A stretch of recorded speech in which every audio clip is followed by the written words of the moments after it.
Namo Buddhaya teman-teman sedama semuanya. Pada kesempatan kali ini, saya Vincenzo dengan BM 213-2016 akan mengulas sejarah dan keotentikan Tripitaka. Nah, berikut penjelasannya. Tripitaka dalam bahasa Pali atau Tripitaka dalam bahasa Sanskerta merupakan kitab suci agama Buddha yang berisi kumpulan ajaran Sang Buddha selama 45 tahun mengajarkan Dharma. Secara luas diartikan sebagai ajaran atau kebenaran. Dalam konteks agama Buddha, Dharma juga bisa diartikan sebagai ajaran Buddha. Kata Tipitaka atau Tripitaka sendiri berarti 3 keranjang. Keranjang di sini diartikan sebagai wadah atau kumpulan.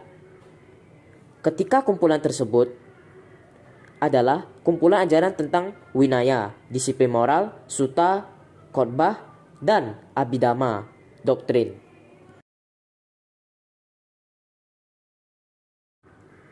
Kisah mengenai sejarah penyusunan hingga penulisan Tripitaka diantaranya dimulai dari diadakannya sidang Sangga konsili pertama hingga konsili keempat. Berikut rangkuman konsili tersebut. Sidang konsili pertama. Sidang ini diprakarsai oleh Yang Arya Mahakassapa Thera dengan dilatar belakangi oleh ucapan biku Subada yang menganggap dengan parinibbananya Sang Buddha, para biku bisa bebas dan tidak lagi perlu mengikuti aturan-aturan dari Sang Buddha. Untuk menjaga keutuhan ajaran, Yang Arya Mahakassapa merasa perlu diadakan sidang untuk menghimpun dan mengulang kembali semua ajaran Sang Buddha. Kemudian, sidang ini diadakan 3 bulan setelah wafatnya Sang Buddha dan berlangsung selama 2 bulan di Goa Satapani Rajagaha dengan disponsori oleh Raja Ajasattu. Lalu, sidang ini dihadiri oleh 500 arahat.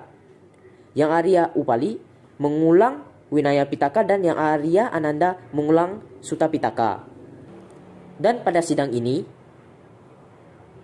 juga terjadi mengadili Yang Arya Ananda atas beberapa kesalahan yang dilakukan selama mendampingi Sang Buddha.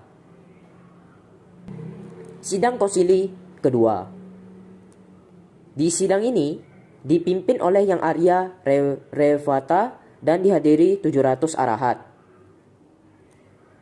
Lalu diadakan 100 tahun setelah konsili 1 dan berlangsung selama 4 bulan di Wesali dengan disponsori oleh Raja Kalasoka. Selanjutnya dilakukan pengulangan Winaya dan Sutta.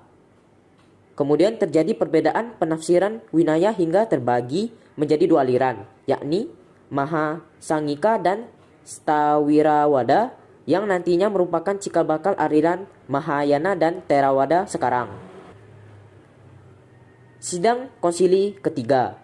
Sidang ini dipimpin oleh Biku Moggalliputta Tissa dan dihadiri oleh 1000 arahat. Lalu diadakan lebih kurang 230 tahun setelah sidang pertama dan berlangsung selama 9 bulan di Wihara Asokarama di Pataliputta dengan disponsori oleh Raja Asoka. Kemudian di sidang ini tujuan sidang adalah untuk melindungi kemudian ajaran. Lalu diulang ajaran Abhidhamma sehingga lengkap Tipitaka. Sidang konsili keempat dipimpin oleh Biku Rakita Mahathera dan dihadiri oleh 500 biku. Di sidang ini diadakan lebih kurang 450 tahun setelah sidang pertama dan berlangsung selama 1 tahun di Wihara Aloka, Sri Lanka pada masa Raja Watagamani Abhaya. Kemudian, Tipitaka untuk pertama kalinya disalin di daun pohon palem. Demikianlah ajaran Buddha yang selama ini diturunkan secara lisan akhirnya dituangkan ke dalam bentuk tulisan. Tipitaka terdiri atas banyak sekali sutta yang jika ditotal mencapai 8.000 lebih halaman dalam bahasa Pali. Banyaknya jumlah sutta tidak jarang membuat banyak orang yang meragukan validitasnya.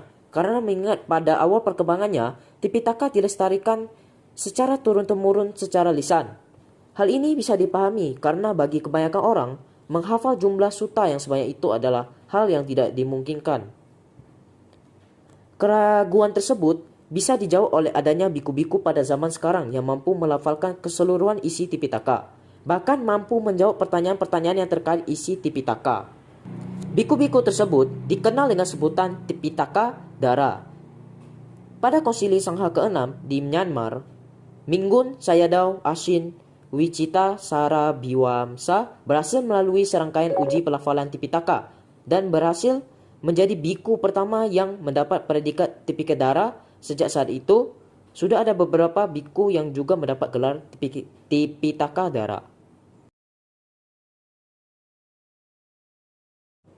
Sekarang dan pada masa depan, berbagai konsili yang sudah pernah diadakan pada dasarnya didorong oleh pemahaman pentingnya mengajarkan ajaran Buddha agar tetap murni dan otentik. Konsili-konsili tersebut juga dilatar belakangi oleh fakta-fakta sejarah waktu itu, yakni munculnya kejadian yang dianggap bisa merusak kemurnian Tripitaka. Terdapat cerita menarik saat Konsili Sangha. Yang pertama, yakni yang Arya Ananda diadili karena tidak menanyakan kepada Sang Buddha mengenai sila kecil apa saja yang boleh dihapus setelah Sang Buddha parinibbana. Sebelum parinibbana, Sang Buddha sempat memberitahukan kepada yang Arya Ananda bahwa terdapat sila-sila kecil di dalam Vinaya yang boleh dihapus. Akan tetapi, karena kesedihannya akan kondisi Sang Buddha yang akan parinibbana, yang Arya Ananda tidak menanyakan secara spesifik sila apa saja yang dimaksud. Untuk menjaga keutuhan Sangha, akhirnya yang Arya Mahakasapa memutuskan bahwa tidak ada sila di dalam Vinaya yang dihapus. Hal ini tidak lain demi menjaga kemurnian dari Tipitaka itu sendiri. Jika terdapat sila yang dihapus, tentu saja orang-orang akan terus berdebat mengenai sila mana saja yang akan dihapus dikarenakan perbedaan interpretasi Vinaya. Hingga saat ini, tidak ada satupun Vinaya yang diubah maupun dihapus karena tidak ada orang yang memiliki kewenangan untuk melakukannya. Jumlah sutta yang begitu banyak membuat pembelajaran terhadap Tipitaka menjadi suatu pekerjaan yang cukup melelahkan.